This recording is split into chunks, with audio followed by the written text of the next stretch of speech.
Payag si Vice President Sara Duterte na sumailalim sa neuropsychiatric at drug test sa isang kondisyon. Nais ng Vice Presidente na magpa-drug test din ang lahat ng mga tatakbo sa Kongreso sa susunod na eleksyon at gawin ito ng naka-live sa TV.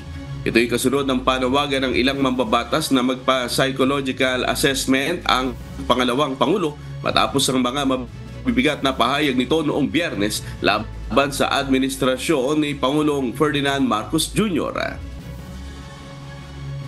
I will do 2 tests, neuropsychiatric exam and drug test. Pero dapat lahat ng mga young guns na kandidato, lahat ng mga congressional candidates ay magpa-drug. Pag kinol na nila, okay na tayo. Hindi pwedeng 3 months after kasi hindi magdodroga yan ng 3 months tapos na yung testing nila. So dapat ngayon na. Ayun na. Magpa-drug test tayong lahat.